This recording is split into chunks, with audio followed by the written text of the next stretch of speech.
Welcome to all you beautiful weird wayers. It is a deep honor to be talking to you today and have this space.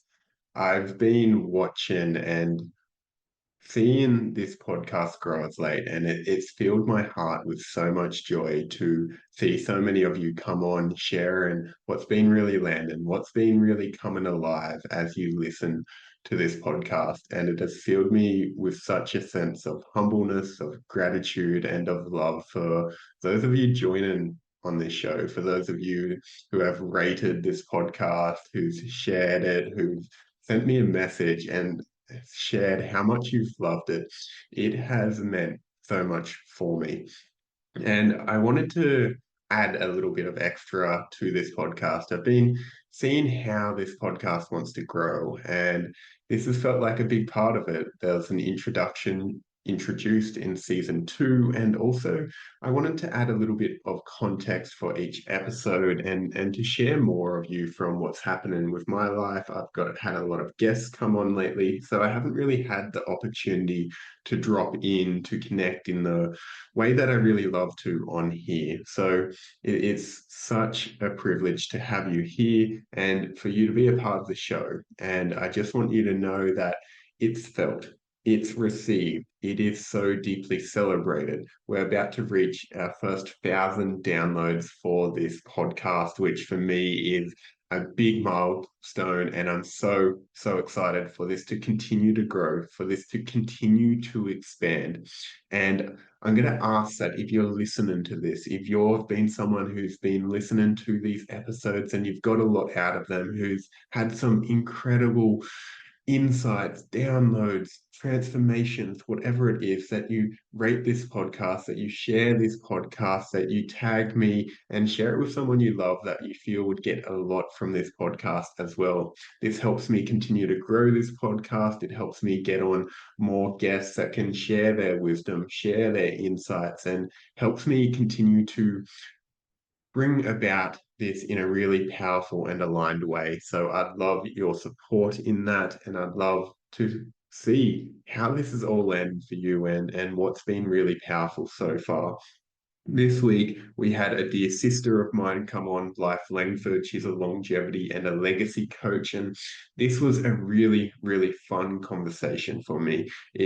Blythe is someone I know from a container I'm in, Mastery, and it's been really beautiful to get to know her, to feel her passion, to feel what she's about in this space. And the piece of longevity is something that's really landed deep for me because when I first came into this coaching space, I felt there was so much pressure to get there, to just get there already. And there was this rush and there was this forcefulness and it really, well, for a long time, it burnt me out. It made me feel not good enough. It made me give so much more than I had to give. And I sacrificed a lot when I was in that space. And this was one of the reminders of how important it is to actually come back to the slowness, to the stillness, and move with the current of our vision without trying to overstep, without needing to be there straight away, and actually just come back to what is true, what wants to emerge here, and begin to attune to that, knowing when to push, knowing when to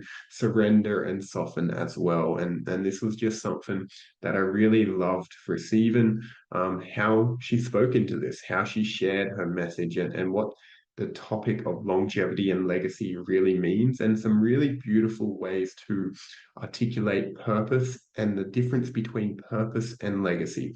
So the real invitation is for you to go check out that episode and give it a listen, see what lands for you, and really go check out Blythe's work as well. She's an incredible woman and someone I'm deeply privileged to know. And on that, as part of this stepping away from the rush, one of the things that I've done lately is create a 6-month mentorship. This for me is something that allows some of this slowness in because there's so much in this space where it's like, I want to get there now. I need to get there now. And I'm someone who's like, no, let's actually slow down to speed up because I've found that on my own journey when I'm forcing, when I'm trying to go so fast, it eventually just burns me out. I've got a million things to do on my to-do list and I never get any of them done. I feel overwhelmed and stretched. And so I feel like that I've wanted to do this in this space for a while where I invite a few of you into this. So currently I have 3 spots open for my one-on-one mentorship. This is a minimum of 6 months at the moment. And who this is really for is a person who knows their soul is ready to activate to the next level, who's here to serve in a whole new, powerful way, who has that vision on their heart, who's willing to step into it, who's already in this space somewhat and know that you can feel that call and who is ready to step all the way into that, and you're no longer okay with playing small. Maybe you've done some work before and you felt like you were getting there, but it just didn't land. There was something missing. And in this 6 months, we're really going to dive into the depths, not only of your vision, of how you can begin to take the action to step into that, but also how you can become that version of you by looking internally of, hey, what's happening for you? What's stopping you? What's limiting you? What do you need to do to become that version of you that is truly capable of achieving your vision and bringing that to life? So if you feel like that pull, and this is why I'm sharing it like this, because this is how I first entered coaching. I first found my first coach when she shared on her podcast her own offer in this. And for me, there was such a deep feeling of knowing that this was for me, that this is what I needed. I didn't even know why it made sense or understand why this was for me, but it changed my life. And I believe in the power of this. So if you're feeling that pull, if you're feeling that this is for you, just reach out, send me a message, drop into my DMs and say, hey, I want to know more. And we can have a conversation and see where you're at and how this can serve you. So enjoy Weird Ways. Welcome to the Weird Way. I'll be speaking to you. I'll be seeing you real soon. So much love. Tell me, are you ready to find your weird way? Weird was a concept that was spoken of long ago. It meant fate, it meant destiny, it meant your path in life. I'm your host, Dean Bentley, and I am here to explore how you can connect to your own path in life, to know the essence of your own soul, to connect to that single spark that lives within the deepest recesses of your being that says, this is why I am here, to go beyond the limitations, the constrictions of the modern world and open you to the possibilities and the potentiality of what is possible within this world. Join me as we dive deep on the Weird Way. Welcome, welcome. We have another episode of the Weird Way coming at you, and this one is as exciting as all of the rest. I say that every time, and I'm just laughing at myself in my head when I'm like, oh, that's what you say every time, Dean. So, for those that are new here, welcome. This is what we do. We're a little bit strange, we're a little bit weird, and we're here for a good time. And one of the reasons this today is exciting for me is I've got Blythe Langford joining me. She's a legacy and a longevity coach, and we're just discussing this conversation of like how do we label ourselves in this day and age, especially when we're in the business sense of, oh, I'm here to create transformation, I'm here to create impact. And the world wants us to kind of fit within that box, so it makes it simple for everyone. But I think when we can honor the multidimensionality of ourselves and each other, we really get to know one another and we really get to share our hearts. So, Life, welcome. It's great to have your multidimensional self here. Thank you so much, Dean. I'm so excited to be here. And I just want to point out as well, I love the weird way. It's like weird and wacky. And it's like, that is my everyday. It's been my everyday for a long time. So I don't know any other way. It's Mm. just normal life. I love it. It's so good. But thank you for having me. It's such an honor and privilege to be here. Yeah, absolute pleasure. And I feel like I've shared this on the space. Why it's called the weird way is because weird was a concept in Anglo-Saxon of the weird. It was fate, it was destiny. So when weird originally came from to control one's destiny. And I love the connotations Mm, of that in a modern society which has I find robbed a lot of people of their authenticity. When we find our weird, we also find our authenticity, and in that we find our way. Mm. It's so true. And you've told me that before and I'd forgotten. So thank you for reminding me of that. And absolutely, isn't that just the way of the world? So, yes, that's amazing. Thank you for bringing that back to life. Mm. Absolute pleasure. So one of the pieces we were talking on just before we started this recording was this piece that really landed for me, and this isn't something I've really considered. It was the difference between longevity, I mean, legacy and purpose. And this is something that I hadn't really considered. It was something that you just said 10 minutes ago, and it was like, wow, that landed something for me. And I actually want to go into this straight away because I think Cool. this is something where we can go in many different directions, but I'd love if you could bring that transmission into this space. Totally. So many people are putting the value of their whatever their world, their values, their wealth before the value of their life. And for me, the purpose of my life is to meditate, do some breath work, go for a run down through the bush and swim in a waterfall. That's the purpose of my life. Everything else is my legacy piece, right? And that's what I really help people to figure out is their purpose. Because people are just like, oh, their purpose, it's what it's going to make the money. It's what I need to do every day. It's what I need to be inspired by. It's like, not really. The purpose of your life is whatever makes you feel most alive and what you can do every day. Because let's say your legacy piece is how you're going to help humanity, or it's your work, it's your give back to the world. But first and foremost, every day you should be able to figure out what your purpose is and fulfill your own cup first, because then your legacy piece is your gift to the world. So that's what I help people figure out, like really dive in deep. And, like the weird way as well is uncover and go through all of our identities, all of these masks created by society over time, over our lineage, through our ancestry, all of it, so that we can actually figure out what makes us happy. How do we want to show up to this day? What do we want to do each and every day that is actually going to create longevity in our lives, that is going to give us really long lives?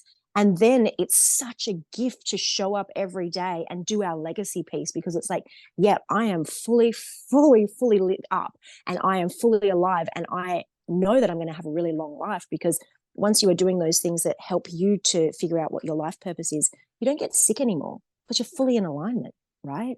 And then you've got this whole legacy piece where you can actually create what it is that you want to most change and benefit the world and your ancestors. Because, like I say to people, there's only 80-year trajectory left of this world, of this planet. And so it's really up to us to figure out our life purpose so that we can create our legacy piece and have a massive shift on this planet. And this is one of my favorite pieces. I wish I heard this at the start of my journey. Like this is something. Totally. Yeah, Totally. I started this journey and I was like, I need to save the world. And if for me, I've talked about this on here lately. It's a Messiah complex, which often comes Mm-hmm. with a self-sacrifice. It's like I need to sacrifice myself so the world can be better. And this isn't the way. It's what's actually killing the Mm. world, because we're killing ourselves, and the world's just reflecting that back to us. And when I'm hearing this, I'm like, yes. Because how are we meant to transmit what our work truly is if we're not the living embodiment of it? If Mm-hmm. your legacy, if you desire your legacy to be an impact on this world, if you're not living what you want to represent to the world, I call it the story, you're living the embodied story within yourself. If that's not Mm. moving through you in alignment, well, you can't create that. You can't create a better world if you're not living that way. It doesn't actually work. And this is one of the concepts that's really frustrating, because it's like, I want to help, I want to give something. And it's like, there's so much conditioning around maybe this is selfish. Maybe it's selfish to give to myself first. And I'm wondering if you could speak into like that idea that people might feel it's selfish, or they don't have the right to treat themselves, or they've got to do all these other things before they can actually give to Mm. themselves. Yeah, it is a huge one that we've forgotten our self-worth. I mean, for me, everything comes back to our programming, right? And it's all societal programming. I mean, something that I've just learned over the last week, which I hope will be really beneficial and I found so mind blowing and fascinating, is that scientists have decoded our DNA. And so with our actual, now this will get to the point that you spoke of initially, but our DNA, when they unroll our DNA and they put every single strand of our DNA through all the ancient languages, which is Hebrew, Arabic, Sanskrit, and I've forgotten the fourth one, but they run each part of the DNA through those four languages, the alphabets, and what actually is embedded in our DNA is God eternal within the body. Every single strand of our DNA actually says that. Now, I'm not religious, but if you were a creator, where would you put your signature? In the being that you created's DNA, because it's the one thing that can't be, well, completely shifted and changed. So I hope that gives you a permission piece, everybody a permission piece to realize that they are within their body, there is spirit, there is God. And who knows what God is, but there is spirit flowing through their body each and every day. And so if God eternal is within your body, then it's your birthright to be able to look after your body as if it is a temple, because it contains pure spirit and life force. So written in every code of your DNA is the permission piece to look after your body, to look after your mind, to look after your representation of the creation of creator, of spirit, of source within you. So that is what societal programs have trained us to forget and not know, because like all the ancient priests and rabbis, and still to this day, they've been protecting this wisdom because they don't want us to know. And sorry, my dog's going crazy right now. Can you hear them? Just that's welcome. We'll have a great dog in the background. It's applause. It's a nice And clap. they're loving it. They're like, thank you. Just thought I'd bring attention to that. I'm aware. Sorry, everybody. But yes, so society wants us to forget these things, because if we all knew that, then we wouldn't buy into the programming anymore. We would all do our things to look after ourselves. And if we were doing that, then when you're in perfect alignment, you don't get sick, you don't get ill. And what are the societal programs giving us and providing us? Healthcare and safety. And so if we're able to provide that to ourselves, then there is nothing that the external world can actually provide us. So once we realize that our divinity is us, like the encapsulation of creation within us, then we can come back into full alignment. Then we don't need the external forces that are actually trying to limit our lives. And then that's how we actually shift the world. So it is every single one of us go through a process where we feel like, are we worthy to actually do this? Am I actually able to put myself first? Because my conditioning is to be selfless and care for my family and care for my friends more than I care for myself, and put other people's needs before myself and run from an empty cup so that I get sick, so that I cannot look after myself to the full functionality of my body and my capacity, so that I have a shortened life. Whereas if you actually work yourself through that program every day and say, I'm just going to see how it feels to show up for myself first, and then you do the things that, figure out the things that you love and do those things each and every day, then you'll see that your capacity to show up for others will be far greater than what you have ever imagined. You won't need to sleep as much. You won't need to rest as much. You won't need to eat as much. You'll actually have more time to fulfill your legacy piece and looking after others when you give those moments to yourself. Everything just shifts in your reality. So please allow this to be a permission piece to give it a go. You mentioned a word in there that has come up in a few conversations I've been having on here lately, which is safety. And this is like when we're looking at a lot of these structures in place, people are seeking this safety outside of themselves. They're seeking it in their job that they feel they have to work. They're seeking it in other structures that doesn't come from within. They're giving their power to these entities or structures or programs that they believe keep them safe, because this is what we all crave, like if we look at Maslow's hierarchy of needs, it's one of our first things, like survival, that's safety. It's like, if I feel safe in this world, well, then I can relax and I can focus on my other needs. But a lot of people seek this safety in the wrong location. It's like, well, Mm. this relationship, this work, this purpose, this job, this like house, they can give me safety. And this is a conversation that I continue to have, is actually when we can give that to ourselves first, when we can begin returning that to our being and being like, actually, it's safe to do what I give to myself today. It's safe to support myself. It's safe to value what I desire. When we can actually start going operating from this place, it completely changes the dynamics. And I know for a lot of people, there's a big journey to go on to actually feel the embodied safety that they're able to have within this world. That's safe for them to be who they are.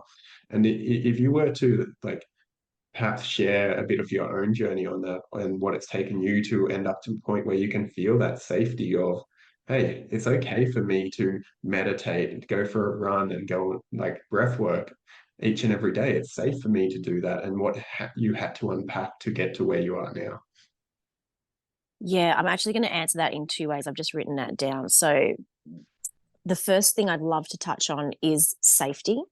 I used to be, well, I still am a sovereignty mentor as well, so teaching people about their rights.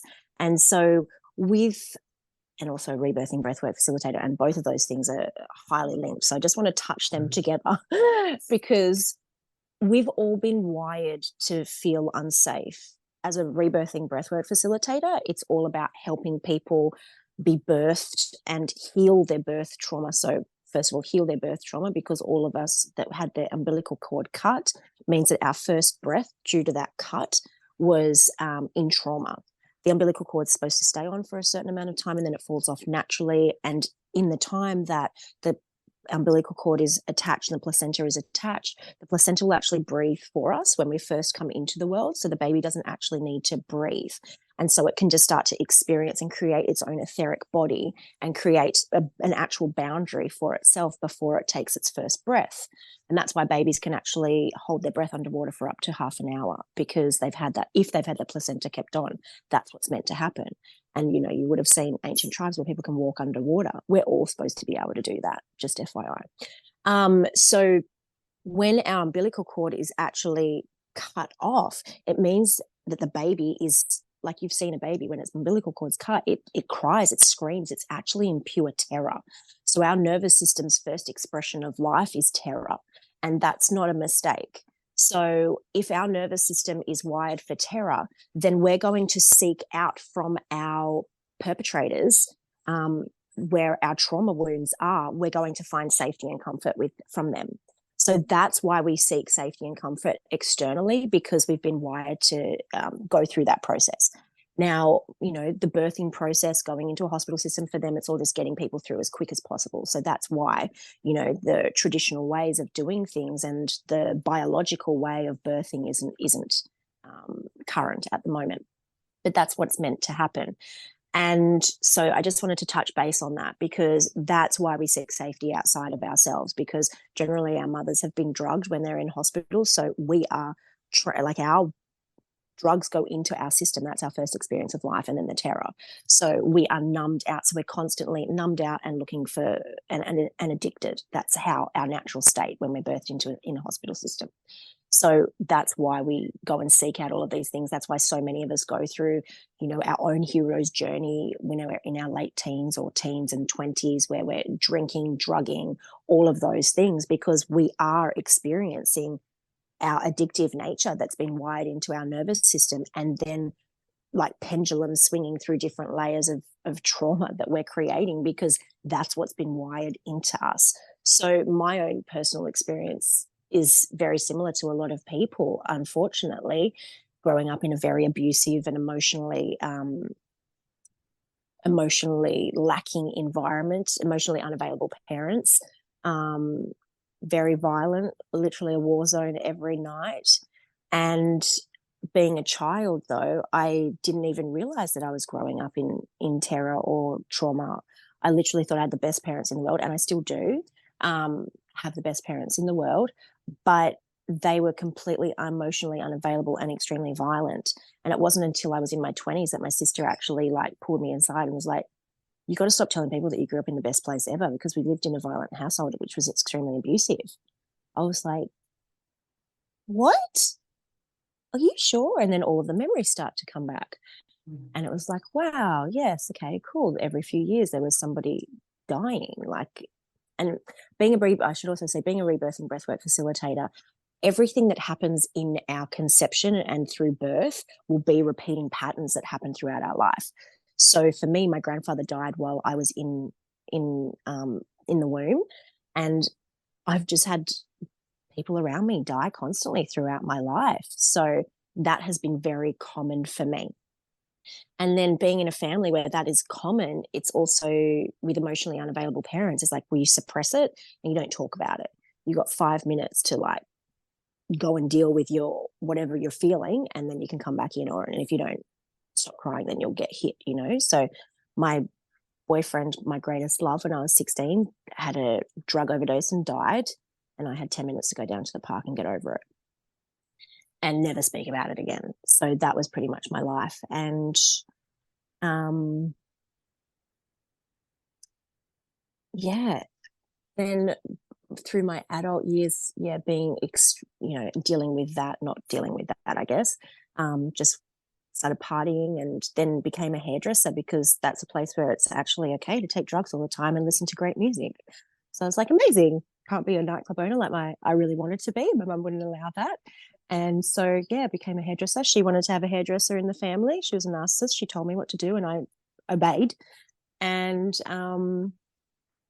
yeah, so I guess for me, being a hairdresser, then, not wanting to let her down, and then just doing whatever I could to succeed in that and be the best. So, joined the best company, Tony and Guy, and then bought my first salon at 24, youngest person in Australia, and, bought a salon that was really unsuccessful and doing really poorly. And the business owner was just completely over it. And I knew that I could turn it into a $1 million salon really quickly. So did that in a year and paid off all the debts and had an award-winning team. And we won a lot of awards within Australia as well, because we were the most profitable. And I'm obsessed with leadership and helping other people. So helping other people become leaders in our company, and paying my staff double what everybody else would, so they would never leave. So they were having the best experience ever. So everybody was winning. It was amazing.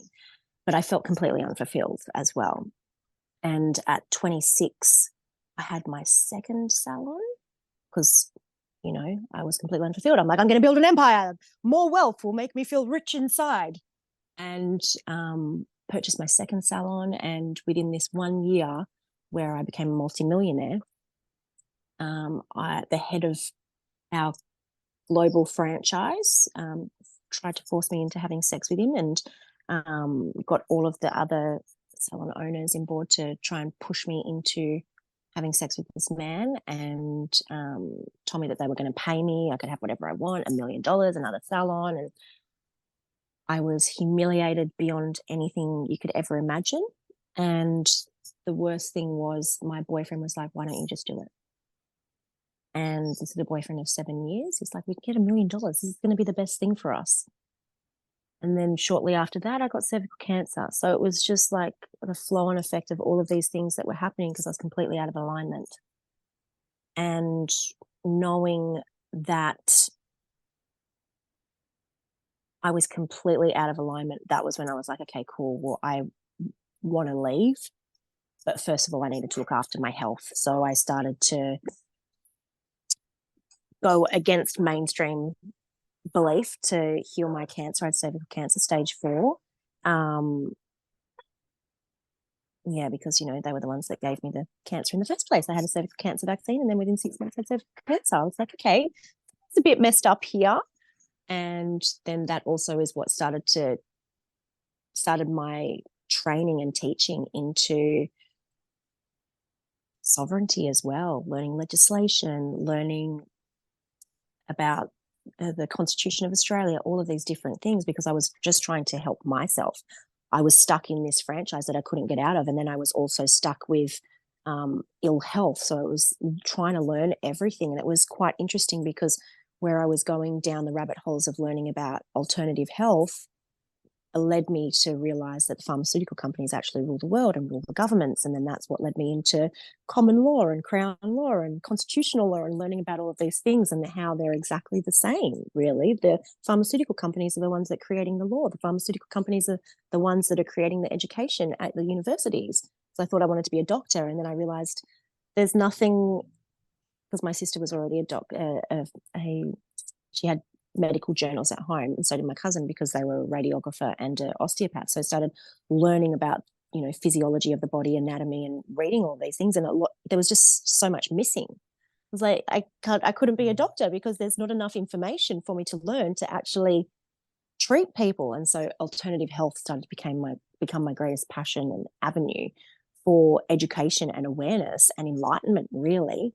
And started to learn all about that, but still remained stuck in my businesses. So it wasn't until I was 30 that I went to I'd already been vegan for a few years, but I went to a detox center and to learn about treating diseases naturally. So the woman had cured herself from a brain tumor. They cure people from AIDS and cancers and all of these things. I was like, okay, I need to go to this place.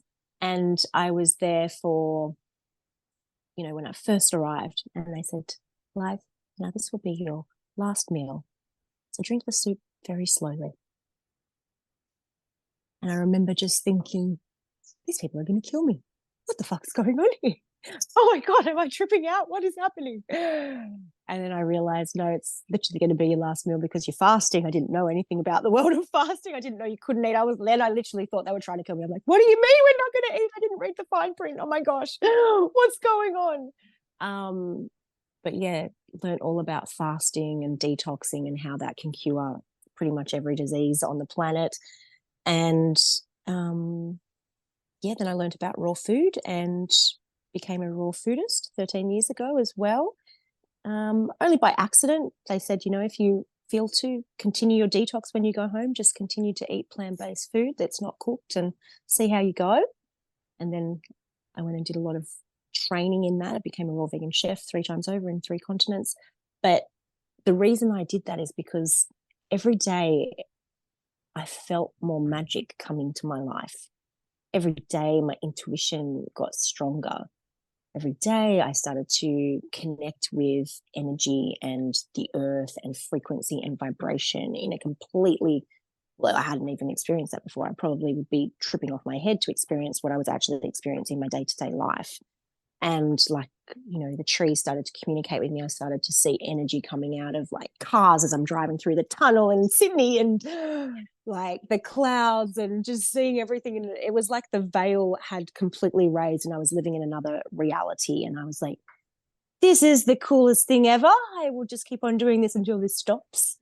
5 years later, I'm still a raw vegan, just tripping out every day on life, but in the best possible way, whilst running 7-figure businesses, whilst having amazing teams, and then bringing spirituality into my businesses and really having a holistic approach on my businesses, so that everybody was literally winning all the time and cared for and nurtured. Because I couldn't leave, because I was promised my mother on her deathbed that I would stay and figure it out. And yeah, family bonds, trauma bonds are quite interesting. So yeah, that really played out for quite some time. Yeah, and then I still couldn't leave because I promised my mother that I was going to stay in there. And so I bought my 3rd Tony and Guy salon, and it was one that had never hit profit. It had been 20 years of debt and had never been successful. And my ego was like, yep, I can do this. I'll turn this around.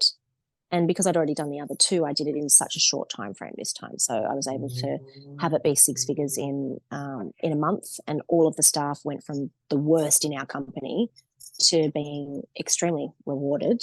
So they became the best in our company within that month as well. So everybody was winning. And I was like, okay, cool, just going to try and sell these salons now. That was the plan, to just have an exit strategy and get out, get my millions back. And the head owners would never let me leave. They wanted to take my salons from me so that they could sell them. So they sabotaged every sale that came through. And then COVID happened, and I ended up, well, I should probably go back a little bit. Went to Peru, of course, to be in the jungle and think that plant medicine can fix everything, because I was in the plant medicine community for quite a while. And like nothing was happening here to get me out of my world. So yes, of course, you're going to go to Peru and do it over there. I did a 2-week retreat, and yeah, then I had an accident and ran into a brick wall and smashed my arm into a million pieces and have a prosthesis in my arm and became disabled. And so that was my it was my second last final wake up call, to get out of the salons, because obviously can't do hairdressing anymore. Like you could walk away now, but still was addicted to the money, still putting money before my own life. And yeah, didn't get that message. And then so yeah, COVID happened, shut the whole world down. That was on my next trip to Mexico, and I was doing a month initiation over there, where I again nearly died multiple times. Being in the desert, getting stung by cactuses, lying down, and literally my whole body was like so swollen I couldn't even put my fingers together. And the people that I was with, I didn't realize I was on an initiation. Like I didn't realize, like there was a bit of a communication breakdown with my elders. I was like, no, I'm just coming over to like pay respect to the medicine. They're like, no, we're initiating you to be a peyote woman. I'm like, no, no, no, no, no, no, no, no, no. I'm not just a peyote. That's not my lineage. No. Like, thank you for that opportunity, but I also respect and love these people in the medicine so much that I would rather them come here and. So anyway, that was a very big initiation too. And yeah, during that praying over there as well, then that allowed the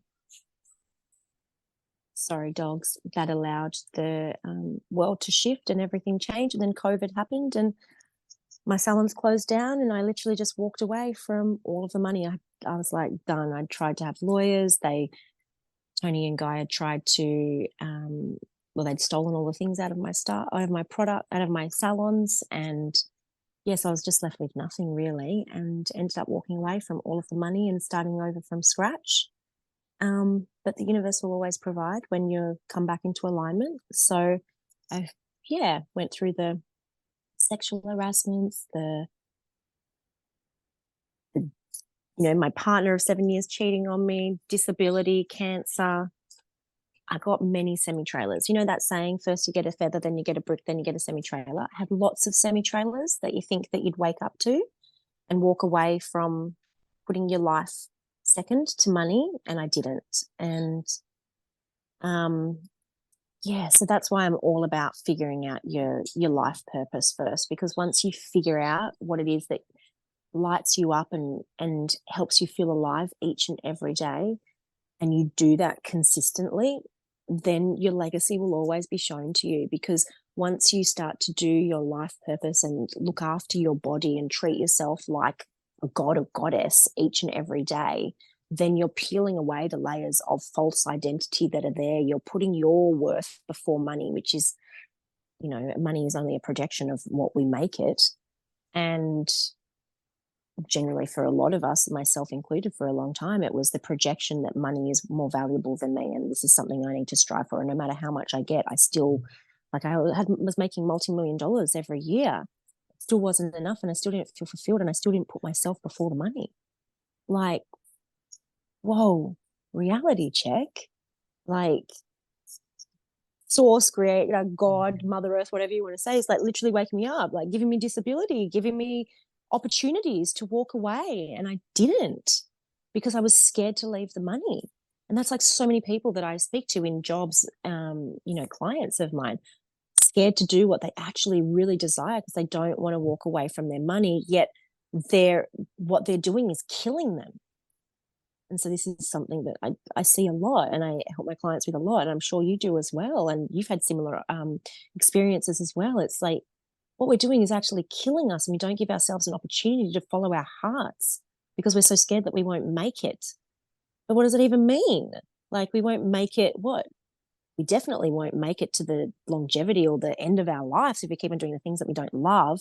So yeah, that's a little bit about my journey and how, and probably the reasons why I've gone to sovereignty, rebirthing breath work, healing trauma, being raw vegan, and yeah, and leadership and helping other people figure out their way back into the lives that they really want.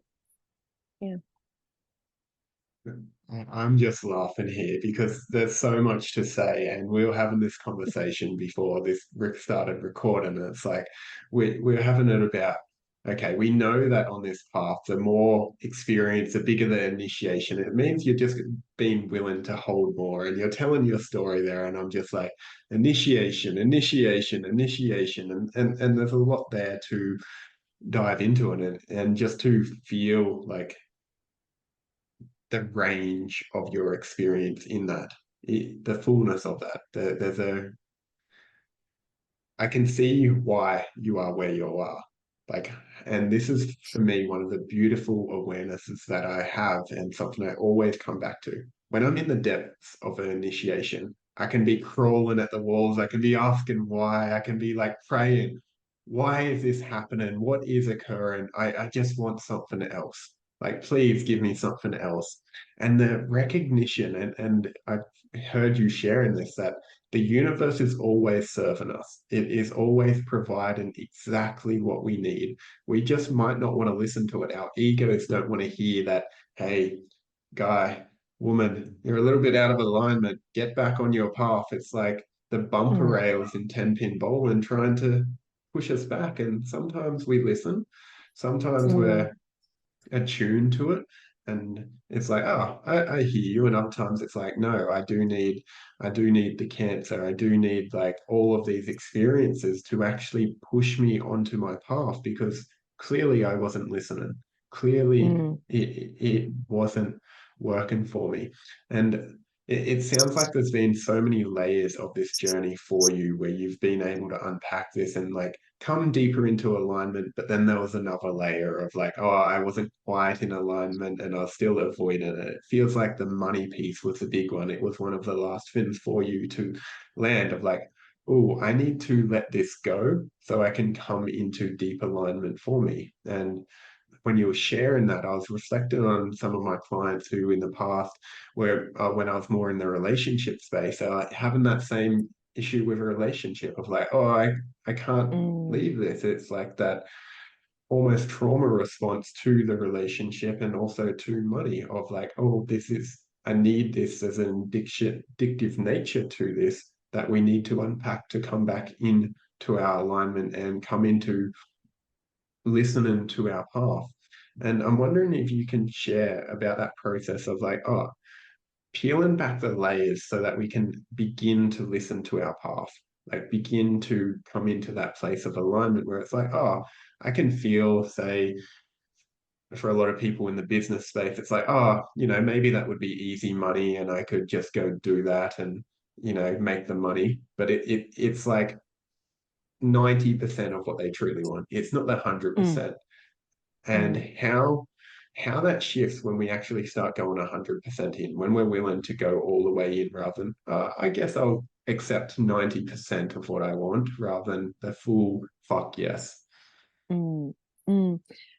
Well, I feel like the most important thing, because one thing, yeah, I feel like the most important thing is to first of all work on your purpose. So your daily things that make you feel really alive, especially like if you're not fully feeling aligned to step away from something that you are doing that may be soul crushing, is to really work on your purpose thing. Because let's say, you know, I can only share, like a lot of people that come to start off working with me, they're like, going to bed really late, staying up doing the drinking thing with their clients, with their work colleagues, not looking after their health. Oh yeah, I travel too much to look after my health, and I can't do this and I can't exercise. I just don't have the time because it. So once you start to like, I would say the first thing would be to have integrity with your body. Start off just looking after your body and have integrity with yourself, because once you start to self care, then everything else will start to melt away, because when you start to self-care, then you'll become in alignment, and you'll become your channel, your clear channel to your intuition, to source, to mother nature, to what you're meant to be doing, to the legacy piece that is actually on your soul. Then you won't be able to hide from that anymore. I feel like the alcohol and drugs and doing these jobs that we don't love are actually to numb our internal dialogue of what is actually being spoken to us each and every day. Because I believe we are so infinitely intelligent that if you're not aligned with your mission or your purpose or your vision or your legacy piece, that you're just numbing yourself down because your insides are screaming at you to do that thing. So I believe that that is the most important thing that people could do. Secondly to that, people having fear to walk away from their current work and do something that they love. It can be generally a few different things. It might be that they just haven't even figured out a plan for it, or it might be that it isn't really fully in alignment. Again, you're trying to just think of something that's going to provide you money or wealth, and there is potentially another initiation piece that you need to go through that's going to give you the tools and the tips and the people and the resources and the grit and the strength and the determination to actually figure out how you can make that thing really viable. So yeah, I feel like sometimes it's a bit of both, because yeah, a lot of people will just choose the next thing from their head and it's still never from their heart. I really do notice that a lot. Um, yeah, it's just the constant tripping out to the next thing, the next thing, the next thing, the next thing. And it's like you still haven't even put yourself first. Like, when was the last time you actually breathed? When was the last time you actually took stillness in nature by yourself to decompress and defrag what is actually wired your nervous system and your cortisol levels through the roof, so that you can actually drop in and be like, yeah, I was full of crap. No, it's actually this thing. Or, yeah, that is so true and in alignment with my soul and my spirit. And the only reason I'm not doing that is because I'm scared. And it's like, cool, then it's just a fear piece that you get to work through. And the best thing that dissolves fear is courage. That's the only thing. It's just being courageous enough to step through your fear. And if you're not courageous enough to step through your fear alone, then find other people that can help you feel stronger. Straight up. Like, maybe it's your community, maybe it's a coach, maybe it's more education, maybe it's somebody that's already done that before as a mentor, whatever it is. Like, figure out what's going to give you the balls that you need to be able to step through. Lady balls or man balls, all the same. But to be able to get to where you want to be. Like, I know for me, sometimes it's like being, when it's, I feel like I'm in my divine masculine and feminine quite equally. And it's been when I've been in my feminine that I haven't actually had the courage to step through certain things, because I'm just so comfortable in my space and just living my life purpose and not doing my legacy piece. So it's about having some grounded masculine energy to help me come through and be able to create that divine union so that I can step through into the thing that I really love and am passionate about. For me, that was my dad coming. Like, I needed some masculine energy literally to be able to help birth. I forgot to mention that I am building a retreat center. I'm on 50 acres in the bush. I forgot to mention the best part of the story. But yeah, so I needed some masculine energy to help see my vision and to be able to ground that in and then birth what I've been dreaming about for the last 10 years. So yeah, it's about, and it can come from the most random place. I never thought it would come from my dad and helping him heal, being a breathwork therapist and going through his own birth traumas, and then in return being able to, like, live my life dream. So it's just about being, I think, open to the possibility that, and speaking to other people about what it is that you really love, and figuring out who can help you with your vision. Because yeah, once it's alive in you and you're courageous enough to start expressing it, then the right people will always show up. Like, it's uncanny how it happens, and that's what's meant to happen when you are living your purpose. And it might not happen as fast as you want. For me, it hasn't happened as fast as I want, but I needed to go through all those initiations, the cancer, the disability, the figuring out all of these other things, like going through and like helping my mother and my father pass over as well. Like I've gone through so many big initiations because a lot of us that are in the healing arts, and healing work is an art form, like a lot of us that are in the healing arts, we, in order for us to take our clients through those spaces, we've had to have traveled them ourselves. So it's not a burden, it's a blessing that we get to go through those things. And I believe the meaning of life is just to feel. So feel whatever you're feeling and give yourself permission to feel. Like I'm all about feeling. I'm everything, feeling it fully and expressing it. It's just energy and motion. So feeling whatever you're feeling, giving yourself the permission to do that is going to collapse the timeline so that things can happen a lot faster. That's our human experience. That's what I personally believe. Did I answer that question? I sort of went on You, so many tangents as well. you answered it all and gave me so many opens, and I was like, oh, where, where, Great. where, where do I want to take this next? Because there was one piece that I just wanted to briefly touch on before we move on. Is you mentioned integrity with yourself, and you Mm, said that, and I was mm, like, can you explain that, like, of actually what that means? Because it can be like, oh, what is that? mm, mm. Oh my gosh. Yes. And I feel like, when you start your spiritual journey, like for me, mine was uh, 18 years ago. Um, it's about being in alignment and being in integrity. And it's like the longer that you are on your spiritual path and journey, it becomes so acute, the level of integrity that you have to have with yourself. Because if you do not, then you'll be pulled back into alignment with a brick semi-trailer feather. And I'm done with the feather. I'm done with the semi-trailers. I much prefer feathers. So what I mean by that is if I do not listen to my intuition and my gut when I'm making decisions, and I go from my head or people pleasing or something that what's the word, I feel obligated to do, watch something fuck up. Like watch it fuck up. So it's about being in full integrity and at times potentially thinking that you are doing a disservice or maybe being rude, or especially like the people pleaser in me, like growing like many other people growing up in trauma or with a narcissist around, you become a codependent and a people pleaser. So it's constantly working through that within myself and saying, look, I just don't know what. We're not even giving a reason. It's like, I'm really sorry I can't be there. I'm really sorry I can't do that. Or maybe not even being sorry. It's like, that's just not going to work for me. Like, let's do something another day. And you won't even know why it doesn't align, but it'll make sense on the day when you're in alignment and you're like, oh, this thing was going to happen, that's why I couldn't go to that thing. It makes sense, or like knowing, like we're supposed to go somewhere tonight. I'm like, yeah, okay, I'm saying that I'm going to go, but I know that I'm not going to go. And then the person just messaged me and been like, I just had all this money stolen, I've been at the bank, I can't, it's not going to happen. I was like, okay, yeah, I knew that. That was definitely not what I thought was going to happen. How can I support you in that? But, it's those little things. Or, for example, this is a huge one, and I would love people to get this. When I don't put my morning practices first and I start working, hello, what the day that shows up.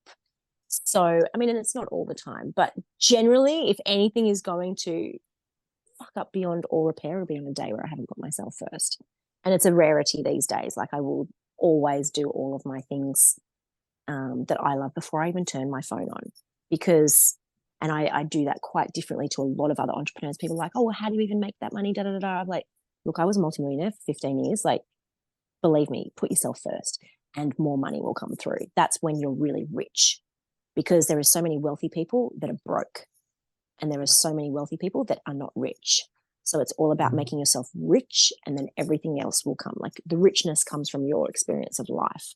So for me, like my richness and my wholeness comes from putting myself first and being in full alignment with my purpose. That's why I'm like, figure out your purpose. And people are like, I always thought purpose was my job and what I'm meant to do. It's like, that's because that's what you value more than your life right now. Let's get back into alignment and put yourself first and your needs first. Um, yeah. Does that make, does that what you Yeah. were talking about? Yeah, Yeah. I really see this piece strongly with you of like when you say you're a longevity coach, I really feel that Mm, piece coming through in your transmission just there. Because I see a lot, especially in the coaching industry, people supporting other coaches and that there's a lot around like make the first 10K, the programs to make your 10K in mm, 90 days and all of this, whatever it is. And there's this energy where it's very rushed, like where it's just like, mm, I got to get there, I got to get there. And I mm, know for me, this was how I operated like 2 years ago. This was me. This is what my coaches were like push, push, push. Don't give myself any time and just like mm, push as far as I could. I burnt myself out. It was like pushing beyond the edges and on the limitations of myself because I never gave to myself when I was doing that. And I love where you're taking people on this journey of actually honoring the self. Because for me, one of the most important things for doing business is so I can build the lifestyle I want, so I can build mm, the life I want. If I'm doing that, if I'm not doing that, I've failed. Like I'm not doing a business in an aligned way because why would I be doing that? I could get a 9 to 5 and do something I don't want to do. Like that's the whole point of creating a business is to be your own boss.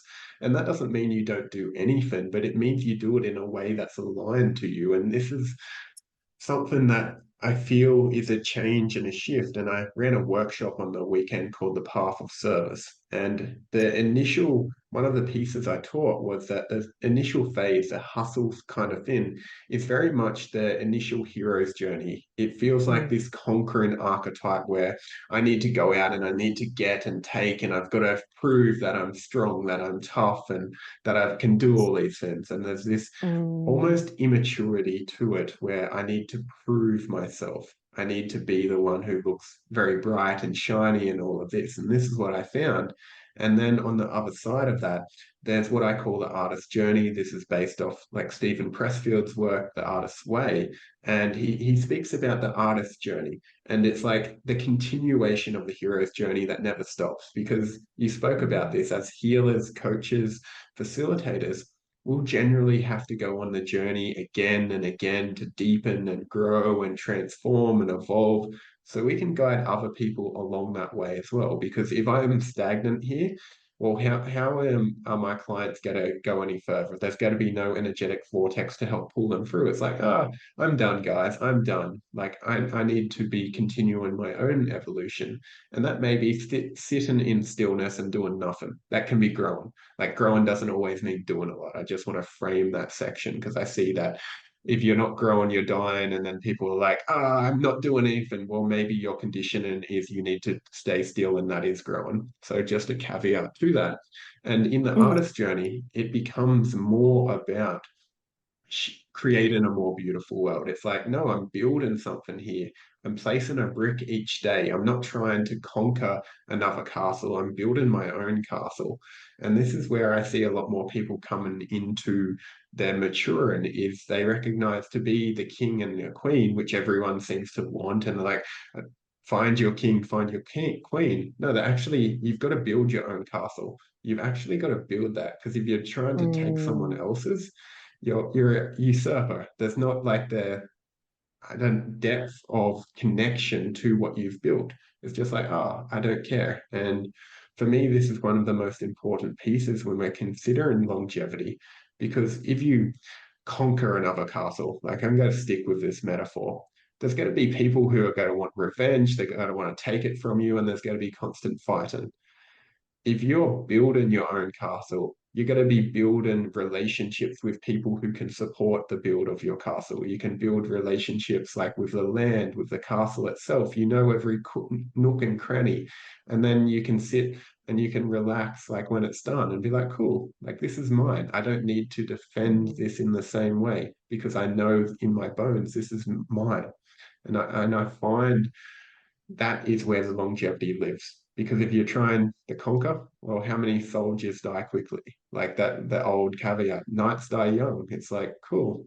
It's mm, actually, we're here to build. We're here to be the artist to paint the world in a more beautiful way. And I feel that transmission through your work, which is so, so mm. beautiful to feel. Oh, thank you so much. Thank you. Yes. And like, and what you're saying, like yeah, come and build a business and, 10K in 90 days and all of those things. It's like you said, a lot of people are unhappy with what they build. And it's just another job that they've created for themselves. Yeah, there's money, but they're working double as much and they don't have a lifestyle that they like. And they're mentally worse off. Like literally, like their mental health is more at stake. So yeah, everything I do is always based around figuring out like what lights your soul up. And then also as well in that is like detoxing, multidimensional detoxing on every single layer and level so that you can actually I think not have an identity. Why do we need an identity? An identity is full of shit. Like just show up and just be all of the things, all of you, and do whatever the hell it is that you want to do, however you want to support people. Because, it'll generally be you sharing your message about your past that will attract in people that want to work with you. And if you've, like you said, Dean, if you've designed your life around how you want to live each day, then your work will figure out a way to support you and it will be around that as well. Like it doesn't need to be, showing up and doing 30 clients a week at this certain amount of money because then you make this much money. It's like, oh, that is so mentally draining. Oh my gosh, your nervous system, like, ouch, like, ouch. I it's like, how can you design a life maybe where you're having those same amount of people, but you're seeing them for 3 hours a week collectively. And then you get all of this time to reinvest in yourself. And like you said, Dean, whether it's, that's learning to be in stillness with yourself so that you can figure out like your mental monkeys and how to get them all in a row to be working with you so they're great allies and you're no longer trying to escape yourself. Or whether it is, building this beautiful relationship. Absolutely. Like, first of all, the relationship with yourself, like you're saying, cultivating that within you so that you have maybe attract your perfect partner, or it allows your partner that you're already with to step up and become the perfect partner as well. So yeah, absolutely. The grass is always going to be greener where you water it. So it's about watering it. And even when I was in my businesses as well that I did not like, I loved support. I found the things that I loved supporting my teams with. I turned my KPIs into spiritual, like everything, everything meant something rather than actually being about what it was about. And because I was able to see through it all. So how can you, even if you can't transcend to your perfect world right now, how can you create beauty in your world that lights you up, that makes it feel so much better for you? And I believe the first piece of that is always about filling your own cup up first, because then you'll go in full and you'll be like, oh, okay, that sales report is actually talking about how much our clients like us. And so how can we work on a relationship with our clients so that really increases? Or our return rate is how well we served them when we were in the shop, or um,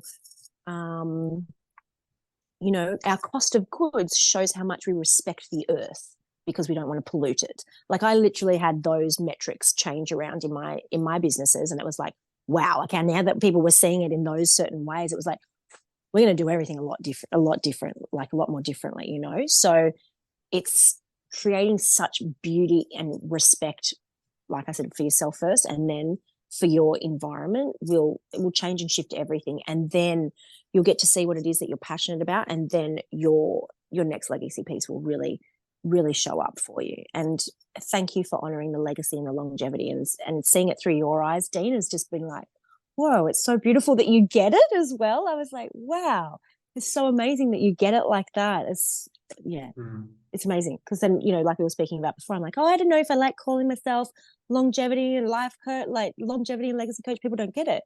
You totally get it. I was like, wow, thank you for it's not what I believe a lot of people are doing, because they see it as a different way. So it's about speaking longevity into things and speaking true legacy into things, and it dissolves away this mind construct of putting anything before ourselves and putting anything before the planet, and everything's going to be in harmony. And I remember this one young guy, we were on a boat cruise for somebody, and he was talking about changing the Gold Coast. And if you are this person, I love you. Changing the whole Gold Coast high rise so that there's just buildings everywhere and they're beautiful and da da. I was like, I love that you're doing that from your mind, and it's so amazing. And how can we potentially incorporate that and be sustainable and still allow people to have sunlight on the beach? Because if you do that, there's never going to be sunlight in the afternoons. Like, let's be honest. So, how can we see our impact of what it is that we want to create as well? And then maybe shift and alter what it is that we're doing so that it can be more harmonious. Because, yeah, people get to be in a high rise building on the beach, but those people that are on the beach in the high rise building also want to get to the beach as well and enjoy sunshine. So how what you are creating, how is it going to impact, and really looking at the impact that you are creating and how that can potentially be done differently. I mean, if it was up to me, I'd tear down all of them. But if that is your niche that you're going for, then think about how it's going to impact others and how it's going to give us an extra 100 million years on this planet, or potentially take away from our 80 and only give us 60. It's really important. It's really important for us all to be accountable. Yeah, that last piece of responsibility for our creations is one of the things that I think really shows the type of person we are. Because it Mm, is, we are in this day where it's like with great power comes great responsibility. It's like we mm, have the capabilities to do so much. Anyone can build a business, anyone can sell anything, anyone can create something and just offer it to the world, to billions of people instantly. That's the world we mm, live in. They can share ideas, they can share just anything. And it's like, mm, cool, with that, how are we adding to this world? It for me is the canvas. I think of myself as an artist, obviously from the artist journey, but it's like, cool, everything I do is adding a stroke to that canvas. That canvas is humanity. And is that making it more mm, beautiful? Am I creating with intention? Am I allowing something where I've sat with, where I've felt it through and be like, yeah, this is what I'm being asked to do. Am I allowing it to mm, emerge without trying to force it onto the canvas and just splatter it everywhere? Or am being like, no, this requires some intentionality and like some slowness to allow this to be here. Because mm, when we're talking about the hustle culture, the thing that I really feel the invitation for us, and why I'm really getting enthralled by your work, is longevity for me thinks of the opposite of that. It's actually no, let's slow down. What happens if we slow? And you're talking about clients, and it's like for me, I'm in that phase of my business where I'm like, I don't want to have many clients scattered throughout the week. I want to have a few and we go deep. That is more enjoyable for me. It's like there's more intention. It takes more energy from them. It takes more time to create. And it's like more impactful as well. And the ripple is more because no longer is it like, oh, here's a little bit, and it's scattered. It's like, no, there's an intentionality that we're creating by saying, hey, I'm committing to this for a few hours at a time.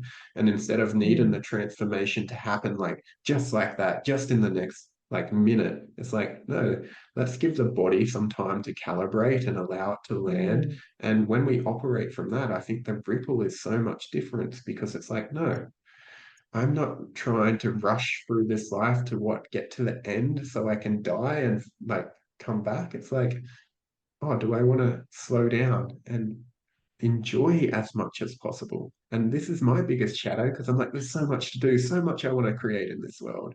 And it's like, Dean, remember, you have so much longer to do that. And that will happen if you mm, stop, if you let go. And I think this is such the beautiful invitation of your work and what you're sharing in the longevity and the legacy, because there's the longevity for ourselves, but the legacy, the piece that lands is like our work isn't only for us. It mm, isn't only for us. And to be able to be like, no, I'm building this so others can enjoy this. I'm planting the garden so the person after me can enjoy it. I'm planting the tree so mm, someone else has shade. Like I'm creating a body of work so people can come back to this and return even if I was gone. And it's like, oh, when we start considering that, it's like that changes the world because too many of us look at this lifetime. It's like, what can I achieve? It's like, what could humanity achieve if we're operating from this space of lifetimes working towards a common vision, a common goal? That shifts so much. And there's a beautiful service of life that's created in that exchange. Oh, that's so stunning. Yes, I love that. I mean, gosh, I'm literally living that right now as well. The property that I live on has got 1,200 fruit trees that were planted 35 years ago by this one man. And every day I just, like, who's passed away, and every day I literally am just like honoring him and so grateful to him and his family that they've done all of this so that one raw vegan can just come in and like live in her tropical paradise, you know? And then again, what's my responsibility here? And I have like a 10-year vision, like as well for, well, it's not a 10-year vision, it's like a lifetime vision. I've got all the visions, but what we want to do on this street as well, and what we're calling in, and, you know, recreating this to be a beautiful educational suburb, because there's only 15 properties in our family, and I mean, sorry, in our street family, the same thing. Beautiful slip of the tongue. And it's like, okay, cool. There's, you know, a lot of people that are our way inclined here, like my best friends that I've met through living on this street.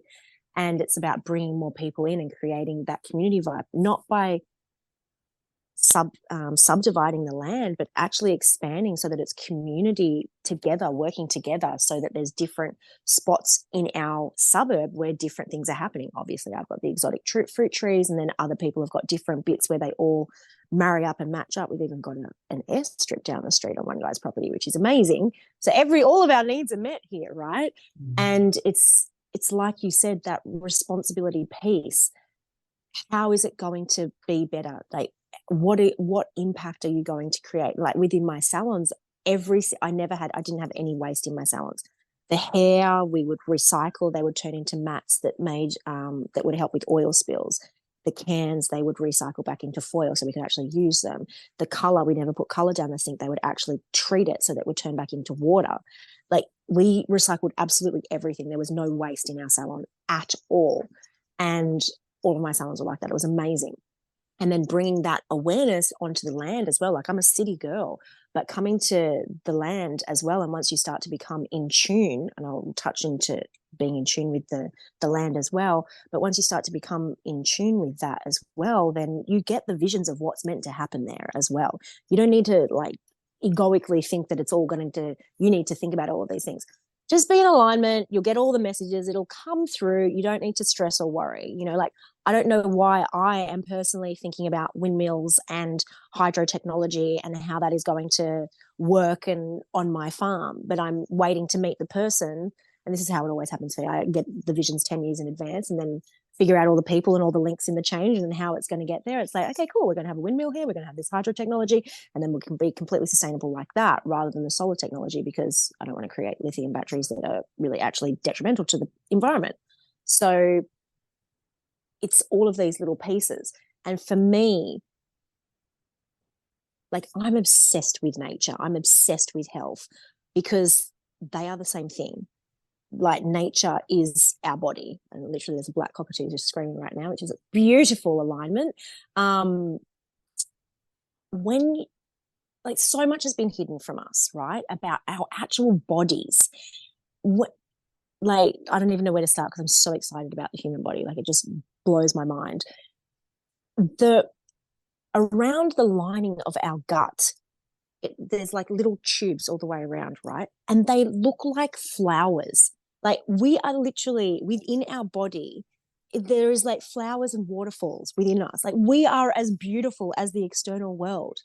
And when you can see that you are just pure nature, and all you need to do to biologically sustain yourself is eat pure nature, because there is no disconnect. Like, everything that we need is literally out there, like generally within a 2 kilometer radius of what we are going through within our body. Like, everything that we need is externally provided through nature. And when we have that beautiful synchronicity where we eat solely off the land, or solely nature foods that are in their natural raw state, then our body is attuned to the highest frequency that there is, and our life force, our energy, our radiance, our aliveness, and anti-aging, it all happens because we are so succinct with nature. And then we will be put into the places where we're meant to be. I never thought that I'd be living on 50 acres owning a property, because I was into sovereignty. I did not want to be in the system whatsoever. Like I thought I needed to go and live in Hawaii to be on an exotic fruit farm. Like, and I never thought I'd be able to do it all by myself. Like I live here by myself. A friend has just come 2 weeks ago to come and help me, but I live on a tropical fruit farm by myself, looking after 1,200 trees in the middle of the belly of an extinct volcano, looking at two of the most sacred rocks in Australia, according to our local Indigenous mob. You know, the sacred masculine, the sacred feminine, are the rocks that are like the big mountains that are around us. And this valley is supposed to be of complete duality of the masculine and feminine. It's like the most sacred valley in Australia. I was like, okay, thanks. I feel so privileged to be here. Thank you. Like, amazing. Like my bedroom looks at this rock every day, the feminine rock of the area. I was like, okay, thank you. I love those codes. Great, bring them in. You know, like, so once you become aligned and imbalanced and do your life purpose every day and put pure nourishment in and stop poisoning yourself, you just become attuned to like nature and what it wants to do. Like I literally just go for a run to the end of the street, talk to some sacred trees every day. What's the message for humanity today? And I get a download every day. They will tell me, like, it's pretty cool. You know, it's like, oh, let's share this message. I'm like, oh yeah, that's so good. I didn't even have to think about it myself, you know, like let the ego go and just become attuned with nature and it will give you all the messages that you need. So yeah, I just needed to put that in as well. You know, I'm obsessed. Mm. That is beautiful. I love this. It feels like a nice little neat bow for us to begin to wrap this up of like the power of when we're beginning to attune and actually connect into the external as a representation of the internal. This has been one of the biggest journeys for me. It's like, oh, there's a reflection here. It's showing me something. Mm, Every time like I've always been fascinated by when I get asked to move by the universe. I got hit by a mm, tornado on Christmas Day yes, and it pulled the roof yes. off the house I was in. And I was like, oh my God, I love the house I was in. I didn't want to leave. And then now, if you're watching this, you can see around me, like I'm in a yurt made out of wood. And I'm like, I feel Mm, like I live in a tree now. And I'm like, oh my God, the mm, universe asked me to move. It was like very forceful. I'm like, was that the boss? Maybe. Okay, I listened. I listened, but it brought me here. And this was so beautiful. And it's like, can we trust in where we're guided to without that trying to control, which has been one of my biggest fears. It's like, oh, I think I know where I want to go. I think I know what I need to create. And the ego wants to know those stories. But it's like, no, mm. what's being asked of us? What is being asked of us? And I think that's a beautiful reminder of to come home to that question for me of what is truly being asked of us and what wants to move through us. And can we trust in that to allow it? So Blythe. Totally. And allowing yourself to go through that terror Mm, as well. Like terror it's the scariest thing to ever be able to feel. And you allowed that to flow through your body, you know? Like I mm, saw you not long after that and it was like there was so much going through you and growing through you and mm, like it's mm, so many people will just never be able to experience that. Like they just numb and mm, suppress that. And you got through it. And now you live mm. in a tropical treehouse. Amazing. Like so good. Exactly. Exactly. And what we were speaking to earlier of each initiation is just so we can hold more. That taught me so much. Exactly. And now I get to hold people at a deeper level. And it's like there's beauty in that. And when we're willing to approach the world from that way of it's always serving us rather than blaming or judging or resenting, actually, then we become more attuned to alignment. And that's what I found. It's like, no, I needed this. I needed these lessons, these codes, this transformation. So, 100%. I also just want to tune into one more thing before we go, if that's okay. yes, bring it. It's about attuning into wherever you go. So, like, half of the reason that I love to meditate, no matter where I am, is to tune in with other countries as well. So, really great practice. You know, we're really great at welcome to country in Australia these days, which is awesome.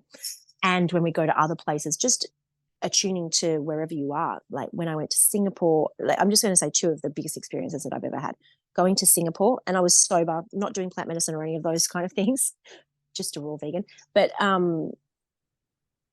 in Singapore, just really tuning in, and I was in a really high building, but did this beautiful meditation, dropped into the land, and that was about 7 or 8 years ago, and that was the first time I'd ever experienced dragons and just Mm, tuning into what was on that land. And that was a spin out, you know. So just tuning into different places and you never know what shows up for you. And then when I was in Africa, like I did a beautiful meditation there. It was the first time I actually did a really long meditation because the ancestors took me in and just took me away and showed me all of these amazing things. And that was about 15 years ago. And it's just about taking the time and the space. And people are like, oh, it's so boring. Why would you even do that stuff? Oh my gosh, no, it's a holy, amazing wonderland when you allow yourself to go in there. And it allows you to have a beautiful experience of life as well. But being able to connect deeply, and it just is through stillness and breath. All you have to do is close your eyes, sit there and breathe. That's really it. And have a beautiful intention in your heart, and stuff will come through. So I really would love you to take that opportunity when you travel as well, to tune in where you go and just give a bit of like respect to the land and the ancestors of that land, and just allow them to show you whatever it is that they want to show you as well, because it can be really super profound. And that's why having a clean vessel, like no poisonings within your body, will allow you to be open to receive those things. And I'm here for that. And I'm sure most people that are listening to this podcast are here for that. Mm. I love this last transmission because I feel like that is how we transmit these codes across the world as well. It's not only Mm, what we're mm, receiving, but also what we're offering back, like sharing mm, the knowledge that we hold within our body, the codes and the transmissions we've received from other lands, and actually create this global network of interconnectedness. Like there's an mm, excitement in me for like, oh, what transpires as more and more of us become wisdom keepers within ourselves, and we begin sharing that just from our transmission, not needing to do anything other than just be and like honor the land and walk the land. And mm, for me, there's a really exciting journey ahead with that. absolutely. Yeah. Mm. For everybody, for you and for everybody. I'm so excited for how, you know, even just this transmission and all of the work that you do, and myself as well, like, and all the people that are listening, every single one of us is this beautiful tapestry to create the perfect planet. I'm so excited to be like journeying with all of you. Yeah. We Mm. are the jigsaw pieces and we're just fitting together to create this beautiful, beautiful picture. And that excites me on the deepest level. Life. So, Before we finish up, is there any pieces of that are still alive that still want to be shared, or any last wisdom? mm. If somebody wanted the most simple way that they could start to nourish their body, I literally, these are the two things. In summer, have watermelons for breakfast. In winter, have citrus for breakfast. Easiest way to detox, easiest way to flush anything out of your body. Just do that and you'll feel a million times better. That's the easiest way that you could detox your body and get plants, natural plants into you. Because the more you get plants into you, the more you'll connect with nature. That I love the simplicity. I love the ease of that, and I love the invitation. And you made me think of the delicious watermelon I've got in my fridge right now. So thank you very much. Blythe, if anyone wanted to connect with you, or if there's anything you've got coming up, I'd love you if you could share with the audience, let them know what's occurring and how they can find you to journey deeper as well. Thank you so much, brother. Yes, you can find me on Instagram, Facebook, LinkedIn, TikTok, and it's just Blythe Langford. And my YouTube channel, my podcast. So my podcast is on YouTube, Spotify, and Apple Podcasts. So wherever you like to watch podcasts or listen to podcasts, but YouTube's always best for me. So if you want to find me on there, I've got a beautiful podcast talking about more in depth of these the topics that we've spoken about. And then you can find me on my website, which is Blythe Langford as well. So just finding out about my programs and retreats as well. So just like you, I like to keep things simple. I don't offer a lot of things. There's just two things that I offer, and that's all on my website. So you can get on there and find that. Thanks so much, Dean. Absolute pleasure to have you here, Blythe. Everything will be in the show notes. So if you're looking to connect, find her in the show notes and give her a follow, give her a like, share what's landed for this conversation. I'd love if you shared and let me know as well. I really love hearing back on what really transpired for you throughout this journey. Been such a pleasure for you to be here. Blythe, thank you so much for joining us on The Weird Way. Thank you, Dean. And I love what you're doing here. It is such profound work. And I love how you interview and what you do and the pieces that you pull out of it and all of your vision and what you see. So I'm just honoring you. So thank you, thank you, thank you. Thank you so much.